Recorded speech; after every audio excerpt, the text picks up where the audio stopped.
Olá, sejam bem-vindos para esse primeiro episódio da aula 1 da Família Eterna, em que nós vamos falar um pouquinho sobre estudar a doutrina da família eterna. Nós estamos juntos aqui, eu, a Cássia, o Guilherme e a Bianca, e nós vamos ter a oportunidade de, nos próximos minutos, compartilharmos um pouquinho dos nossos sentimentos e aprendermos juntos a respeito da família eterna e desse curso, que é um curso fundamental. Vamos fazer assim. Eu queria começar, na verdade, fazendo uma pergunta aqui para vocês três, ok? Quem são algumas das pessoas em quem você confia e por quê? Vou repetir a pergunta. Quem são algumas das pessoas em quem você confia e por quê? Quem quer responder primeiro? Vamos ouvir de todos vocês. Acho que em primeiro lugar, a pessoa que eu mais confio é Deus, porque, óbvio, né? Tipo, quando eu mais precisei, era ele que estava comigo. Sempre que eu orava, eu sentia ele mais perto de mim. E também minha família, né? Então, em primeiro lugar, Deus, depois minha família. Mas então, falando sobre a sua família, você falou que você confia na sua família. Por quê? É porque eu sei que eles me apoiam e acreditam no meu potencial. E Legal. quando eu precisar, eles vão me dar conselho e, enfim, vão estar comigo. Legal. O simples fato de saber que a sua família te apoia faz com que você possa confiar neles, né? Puxa, eles vão me apoiar, especialmente me aconselhando, como você disse, naquilo que é certo, né? Sempre me ajudando a fazer o que é certo. Perfeito. Gui, compartilha com a gente aí. Quem são algumas pessoas em quem você confia e por quê? Acho que, como todos vão falar, Deus em primeiro lugar e também a família.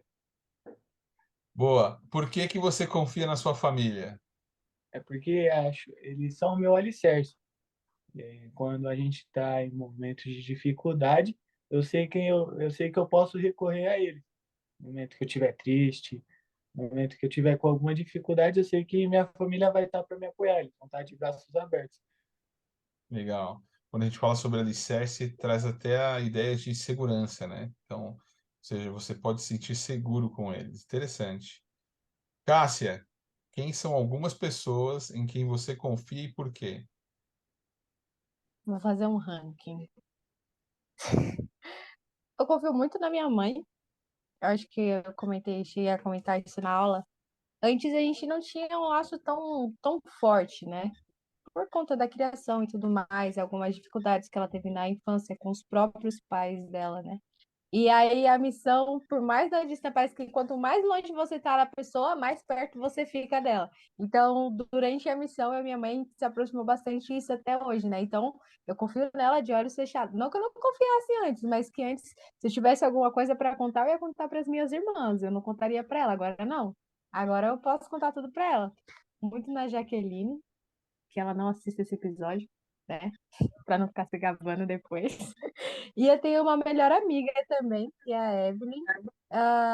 É uma amiga de infância mesmo, e nós compartilhamos tudo uma com a outra. Então, eu acho que nessa ordem. Que legal. Como é que você chegou a ter essa confiança, por exemplo, então, na sua mãe, como você está dizendo? A minha mãe, eu percebi que é porque assim, é uma história, vou resumir. A minha mãe, ela praticamente viu o pai dela morrer na frente dela. E a minha avó não era muito carinhosa. Então, ela não soube como dar amor para minha mãe. Então a minha mãe não soube como passar aquilo para as filhas dela.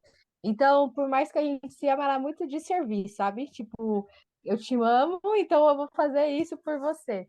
E quando eu tava na missão, eu acho que foi a época que eu mais eu falei para minha mãe, te amo, mãe, te amo. Cada vez, te amo, mãe, te amo. E a gente foi criando esse relacionamento, né? Até hoje, como eu sei que se eu estiver precisando de algum conselho, alguma coisa, eu vou chegar para conversar com ela, nós vamos sentar e ela vai me aconselhar, né? E é a minha mãe, tem que confiar na mãe, é a minha mãe, né? Foi ela que me gestou por 9 meses, ela me conhece melhor do que todo mundo. Então, de olhos fechados, eu sei que ela sempre vai ter o conselho, né? E Deus, ele ouve demais as mães. Então, eu sei que o que ela fala para mim, muitas vezes pode ser da vontade do Senhor. Legal, obrigado, Cássia. Vamos fazer o seguinte, então. Vamos ver algumas escrituras, e aí à medida em que nós lemos essas escrituras, né, eu queria que vocês pudessem encontrar nelas algumas verdades sobre Deus e Jesus Cristo que podem nos ajudar a confiar neles, ok? A gente vai ler algumas escrituras, mas com esse olhar. O que essa escritura me ensina sobre verdades que me ajudam a acreditar ou confiar mais no Pai Celestial e em Jesus Cristo? Primeiro vamos ler segundo Nef 26, 24. Cássia, você pode ler? Posso sim. Diz assim: Ele nada fez que não seja em benefício do mundo, porque ama o mundo a ponto de entregar a sua própria vida para atrair a si todos os homens. Portanto, a ninguém ordena que não participe de sua salvação. Então, obrigado, Cássia. Quais são algumas verdades contidas nesse versículo que a Cássia leu que nos ajudam a confiar ainda mais em Deus e em Jesus Cristo? O versículo todo já é autoexplicativo, né? Cristo, ele deu a vida dele, né? E por que não confiar em alguém que deu a própria vida para minha salvação, né? E no Pai Celestial mesmo. Bom, não sou mãe, mas ó, o Fábio é pai. Imagine, tem que sacrificar um dos seus filhos como não deve ser, né? Ah, o Pai Celestial, eu acredito que foi uma decisão difícil, mas que era necessário. Então, eu confio plenamente nos dois, tanto no Pai Celestial como em Jesus Cristo. Um por ter mandado o filho e o outro por ter se sacrificado por mim. É, eu acho muito interessante que ela falou, e também o amor, né, que ele tem por nós, mesmo muitas vezes a gente não merecendo. Então ele sabia disso quando ele se sacrificou por nós, e mesmo assim ele não hesitou, e ele não quis voltar atrás, né? Mesmo com todo aquele sofrimento, ele sabia o quanto que a gente ia ser ruim e muitas vezes ingrato. E mesmo assim ele não se importou, ele fez isso porque ele sabia que precisava fazer e porque ele nos amava, independente de qualquer atitude ou ação que nós fôssemos tomar na nossa vida. Interessante. E assim, o comecinho do versículo, né? Ele nada faz, mas podemos dizer sobre ambos, Deus e Jesus Cristo, nada fazem que não seja para o benefício de todos os filhos de Deus, né? De todos nós que aqui estamos. E não ordena ninguém que não participe de sua salvação. Pelo contrário, eles querem que participemos de sua salvação. Então, como não confiar neles, né? Sabendo disso. Vamos ver uma outra escritura. Gui, você pode ler para a gente Isaías 55, 8 a 9? E aí a gente vai ter o mesmo olhar, né? Puxa, quais são algumas verdades nessa escritura que me ajudam a confiar ainda mais no Pai Celestial e em Jesus Cristo? Ok, eu vou ler aqui. Porque os meus pensamentos não são vossos pensamentos, nem os vossos caminhos. Os meus caminhos, diz o Senhor. Porque assim como os céus são mais altos do que a terra, assim como os caminhos mais altos do que vossos caminhos, e os meus pensamentos mais altos do que os vossos pensamentos. Obrigado, Gui. E aí, nesse versículo aqui de Isaías, nesses versículos, né, que é o 8 e o 9, quais são algumas verdades que nos ajudam a confiar ainda mais no Pai Celestial e Jesus Cristo? Aqui fala muito no 9 porque que o céu é bem muito mais alto do que a terra. E os caminhos, e tá até grifado assim, os caminhos mais altos do que vossos caminhos, são os pensamentos mais altos. Aqui a gente tem que colocar em prática que Deus é acima de todas as coisas, que ele é o criador de tudo, que ele é o caminho, que ele é a pedra fundamental de esquina. Eu gosto muito de uma escritura que fala em Lamã 5:12, para a gente edificar nossa rocha em Cristo. Legal, Gui. Ou seja, os caminhos dele são mais altos do que os nossos, né? Então, ele sabe qual o melhor caminho a ser trilhado do que o caminho que muitas vezes nós queremos trilhar. E aí, por essa razão, já precisamos confiar mais neles. Algum outro sentimento aqui, ou verdade? Ô, Fábio, algo que eu gosto é que nós, como seres humanos, nós temos a visão muito limitada, né? Os profetas já falaram isso, né? Que se nós tivéssemos os nossos olhos espirituais abertos, nós, né, ficaríamos tipo, pô. E eu gosto que trata disso, né? Quando ele fala, os meus pensamentos não são os vossos pensamentos. A gente não tem a mesma perspectiva de Deus. Então, mais um motivo para a gente confiar nele, né? Porque ele sabe de todas as coisas, todos que já passaram, as que estão acontecendo e as que vão vir. Então, por que não confiar em alguém que sabe o que vai acontecer com você e que sabe o porquê você está tomando as decisões que você está tomando? E eu Verdade, gosto muito disso. verdade. E que tem pensamentos mais elevados ainda do que os nossos, né? E que conhece os Exatamente. nossos pensamentos, né? Exatamente. Legal. Vamos ver uma outra escritura. Bianca, pode ler para a gente Mosias 4:9? Acreditar em Deus, acreditar que Ele existe e que criou todas as coisas, tanto no céu como na terra. Acreditar que Ele tem toda a sabedoria e todo o poder, tanto no céu como na terra. Acreditar que o homem não compreende todas as coisas que o Senhor pode compreender. Obrigado, Bianca. E aqui nesses versículos do discurso do rei Benjamim, né?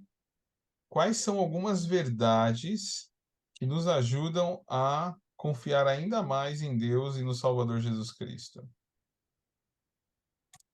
Olha, uma coisa que me chamou muito a atenção foi essa última parte aqui, que fala acreditar que o homem não compreende todas as coisas que o Senhor pode compreender.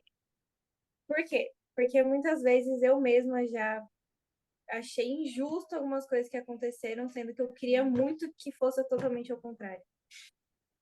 E aí eu fiquei pensando, tipo, nossa, mas eu pedi tanto, eu orei, eu jejuei, eu pedi tanto, e Deus fez tudo ao contrário. E aí eu comecei a perceber os benefícios de ter acontecido ao contrário. Muitas Uhum. coisas que eu pedi, se tivesse acontecido, as coisas, tipo, a minha vida não estaria como está hoje. Porque os meus planos eram imperfeitos e o dele era perfeito. Puxa vida. Então, nossa, eu já chorei, eu já esperneei, já falei, Deus, isso não é justo, mas era justo. Eu que era teimosa, então o erro era meu de, tipo, não compreender o plano dele. E hoje, quando alguma coisa acontece ao contrário do que eu quero, eu penso que o meu plano é imperfeito, porque eu não vejo as coisas que ele vê, eu não ouço o que ele ouve, eu não sei o meu futuro e ele sabe de tudo. Então, eu só tenho que agradecer, independente de estar dando certo ou não, o que eu Nossa, quero. interessante, interessante. Obrigado, Bianca, por compartilhar, né? Às vezes nós começamos a pensar, ah, não, isso aí eu já sei, né? Mas essa escritura nos ajuda a entender que o homem não compreende todas as coisas que o Senhor pode compreender. É verdade. Antes de eu até compartilhar algo diferente sobre a escritura, Gui ou Cássia, querem comentar algo aqui? Alguma outra verdade que você identifica aqui e nos ajuda a confiar mais neles? Na verdade, eu gostei muito disso que a Bianca compartilhou, né? Eu já tive muitas experiências também, assim, que você pede tanto, aí não acontece e fica, poxa, mas eu queria tanto. E aí, quando você vai ver, é pro bem, né? Mas algo que eu gosto também é bem no comecinho, né? Acreditar que ele existe e que criou todas as coisas. Então, como não acreditar na pessoa que criou todas as coisas, né? O Pai Celestial, ele nos gerou espiritualmente, ele é o nosso Pai. Então, por que não confiar nele, né? Além de ser o nosso Criador. E é isso. Verdade, verdade. E no meio do versículo ainda, né, essa escritura é incrível, que diz: acreditai que ele tem toda a sabedoria e todo o poder, tanto no céu como na terra. Ao mesmo tempo que nós não compreendemos todas as coisas que ele compreende, ele sabe todas as coisas e tem todo o poder, né? Até brinquei durante as aulas, especialmente na sede do Instituto nessa semana, é igual quando a gente compra um dispositivo eletrônico, um celular, um videogame, um tablet, né? Eu falei na aula, eu lembro de ter falado na aula assim, falei, puxa, a primeira coisa que a gente faz é sentar, abrir, pegar o manual, ler todo o manual e depois a gente vai ligar o dispositivo, né? Só que não. A gente Só já que está não naquela mesmo. empolgação, né? Que a gente fala, nossa, comprei um celular novo, um videogame novo. E aí você já quer ligar logo. Você já quer ligar o celular, você já quer. Não, liga esse videogame para a gente testar agora.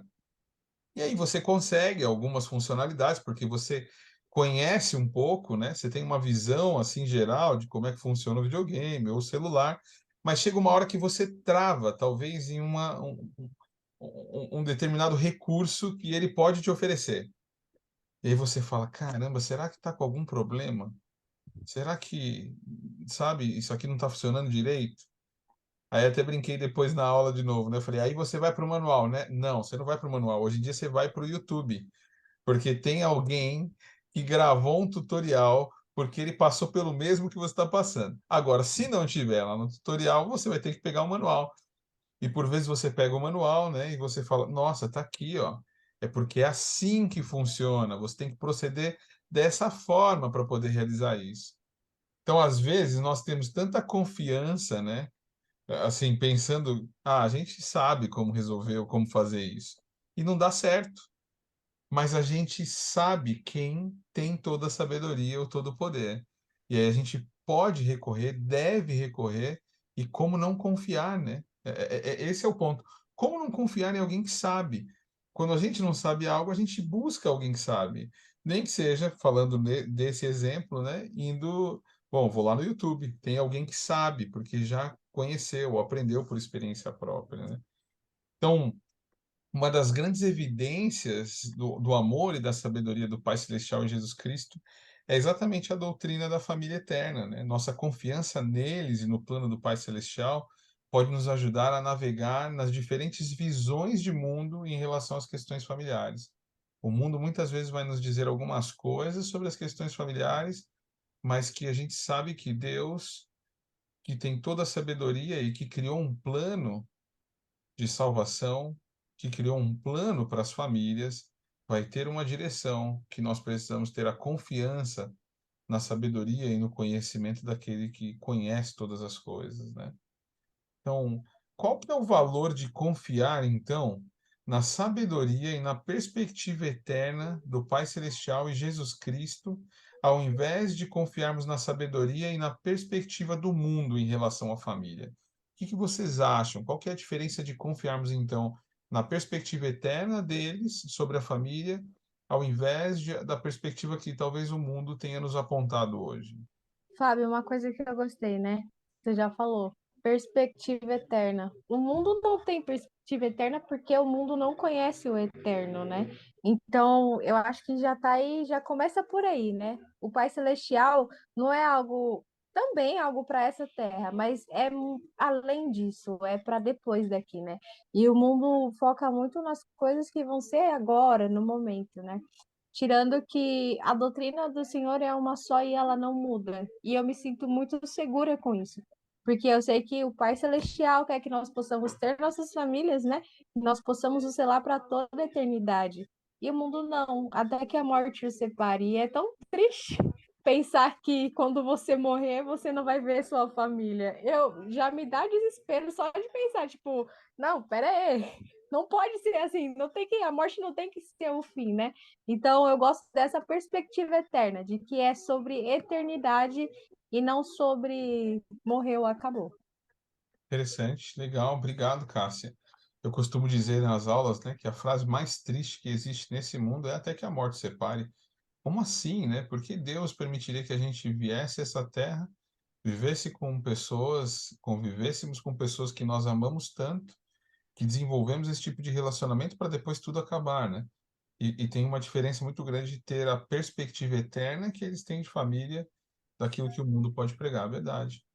Apesar de nós termos o conhecimento de que as famílias podem ser eternas e daquilo que a gente precisa fazer a fim de termos uma família eterna, nós precisamos lembrar que assim como cada indivíduo é único e diferente, cada família também é diferente e única, né? Esse curso ele vai ser muito baseado no documento da família Proclamação ao Mundo, né? Então, a gente vai ter a oportunidade de estudarmos detalhadamente a família Proclamação ao Mundo, mas ao caminharmos para terminar esse episódio de podcast, dessa primeira aula do curso da Família Eterna, eu queria compartilhar com vocês uma citação do Elder Neil L. Anderson, do Cânon dos Doze Apóstolos, em que ele diz assim, ó, meu apelo hoje é pelas centenas de milhares de crianças, jovens e jovens adultos que não vêm dessas famílias ideais.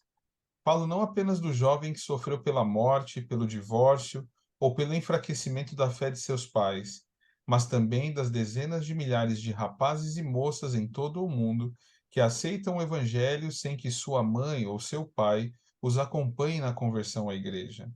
Esses jovens santos dos últimos dias entram para a igreja com muita fé. Eles esperam criar sua própria família ideal no futuro. No devido tempo, tornam-se parte importante de nossa força missionária, de nossos jovens adultos fiéis e daqueles que se ajoelham no altar para começar uma família. Vamos continuar a ensinar o padrão do Senhor referente à família, mas agora, com milhões de membros e com a diversidade que temos, precisamos ser ainda mais atenciosos e sensíveis. Vamos pensar neles, recebê-los, abraçá-los e fazer tudo o que pudermos para fortalecer seu amor pelo Salvador. Eu achei incrível essa citação da Elder Anderson, porque eu lembro de ainda criança, né, desenhar um modelo de família ideal. Quando eu falo um modelo de família ideal, não é uma família perfeita, porque nós não vamos encontrar uma família perfeita, né?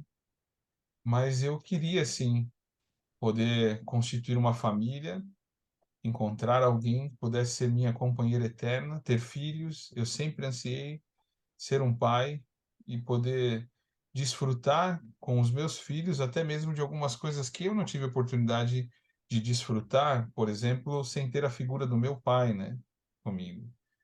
Minha esposa também teve muitos desafios familiares desde a infância e a juventude. E nós estabelecemos algumas metas lá atrás, de que um dia nós constituiríamos uma família eterna. Às vezes isso parece tão distante, sabe? Mas é tão mais próximo do que vocês podem imaginar. Você que está ouvindo e assistindo esse episódio de podcast, talvez pode pensar, puxa, mas eu não sei se um dia eu vou conseguir realmente ter uma família como eu gostaria de ter. Você vai sim, se você quiser, se você buscar, confiar no Salvador Jesus Cristo e buscar a ajuda dele, você vai encontrar um companheiro ou uma companheira eterna e vai ter a oportunidade de construir a sua própria família. E eu admiro muito a juventude da igreja que passa por grandes desafios, como o André está dizendo aqui, que às vezes não tem o apoio dos pais, que às vezes não tem um dos pais ou ambos os pais, que muitas vezes podem se sentir desencorajados, né? Mas fica então um convite aqui. Vamos pensar neles, recebê-los, abraçá-los e fazer tudo o que pudermos para fortalecer seu amor pelo Salvador. O tempo virá em que eu vou ter oportunidade ainda, imagino eu, de ver esses muitos jovens, especialmente vocês, jovens adultos, hoje solteiros, né, aqui no Instituto, constituindo suas famílias. E meu coração vai se encher de alegria por isso, assim como eu me regozijo com os meus filhos hoje em dia e com a minha família, né? Então, obrigado por esse tempo que vocês passaram ouvindo esse episódio. Antes de terminarmos, gostaria de ouvir qualquer outro sentimento que vocês tenham, ou um testemunho que gostariam de compartilhar sobre a importância da família para você. Por que que a família ou uma família eterna é tão importante para você? E vamos terminar com o seu testemunho sobre a importância da família, especialmente com uma perspectiva eterna no plano de Deus. Vamos começar pelo Guilherme, depois a Bianca e a Cássia, pode ser? Acho que a família é um dos papéis mais importantes, uma das pedras mais fundamentais para você ter na igreja. Acho que através da família você pode voltar a morar com Deus. Que nem eu falei antes, bem no começo da aula, a família é seu alicerce, ela é o seu porto seguro. É ali nos momentos que você está passando pela pior coisa da sua vida, você pode confiar. E eu me sinto privilegiado de poder um dia voltar a morar com a minha família. Não sei o que pode acontecer durante esses tempos, mas já é um privilégio saber que quando a gente partir para uma melhor, eu vou poder encontrar eles lá no Reino Celestial. Eu vou poder estar perto deles novamente. Bom, eu acho que assim como minha família é importante para mim, eu também quero construir uma família e que essa família que eu construa, que eu vou construir, né, tenha essa mesma visão, que eles olhem e falem assim, nossa, a família que a minha mãe construiu é muito importante para mim. Então, eu acho que é importante a gente amar a nossa família e também construir uma família que nós possamos amar ela e que a nossa família ame o que a gente, enfim, que todos se amem. Que legal, ótimo. E é isso mesmo. Puxa, obrigado, Bianca. É engraçado que os relacionamentos familiares, né, são onde a gente tem os dois extremos, né? Um amor aqui incrível, e é onde às vezes a gente conhece as fraquezas, sabe? A gente conhece os pontos fracos mesmo, né, da família. Às vezes a gente vai lá, então é onde às vezes a gente tem algumas brigas, algumas discussões e ao mesmo tempo esse amor. Agora, eu sou pai, já tenho comentado, né, de um adolescente de 14 anos e uma menina de 9. E eu e a Elaine muitas vezes pensamos assim, puxa, eles não vão brigar, né? Tipo, a diferença de idade. Não, eles vão brigar, mas vão se amar. Então é muito interessante como hoje em dia eles discordam, discutem e tudo mais, mas olha, é só um deles ficar doente para o outro ficar amargurado. E aí começar, ai, puxa, o que está acontecendo? As orações mudam aqui em casa. Que aí começa, puxa, Pai Celestial, abençoa para que ele possa melhorar logo. E aí, se precisa ir para o hospital e ficar internado, então fica aquela coisa de, nossa, quando é que ele ou ela vai voltar? O que está acontecendo, né? Então, assim, dentro de casa é onde a gente tem todos esses sentimentos. E você definiu muito bem, né? Eu só quero que a gente seja uma família que nós vamos nos amar dentro de casa, nos divertir, né? Em preparação para um dia voltarmos à presença de Deus. Obrigado, Bianca. Cássia, compartilha com a gente também seus sentimentos. Tá.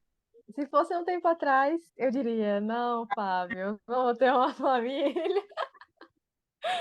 Mas com o tempo, minha visão tem mudado, né? Na verdade, eu lembro quando eu fiz a minha investidura, quando eu entrei na sala celestial e eu vi a minha mãe lá dentro, né? A sensação que eu tive é que o resto da família ia estar todo lá, né? E foi uma experiência incrível, na verdade. E eu sou muito grata ao Pai Celestial por poder fazer parte desse evangelho. Acho que esse é o único evangelho, não existe nenhum outro realmente, nenhuma outra igreja. Nós vamos ouvir falar sobre a família eterna, né? Sobre um convênio que vai permitir que esse laço dure para o resto da vida, até como o Guilherme disse, quando a gente partir dessa para uma melhor, né? E eu sou muito grata ao Pai Celestial por isso. A minha família tem sido o meu alicerce, né? Bom, talvez em um futuro um pouco distante, eu espero que eu também possa estabelecer uma família. E como a Bianca disse, que seja um lar repleto de amor como a minha é atualmente.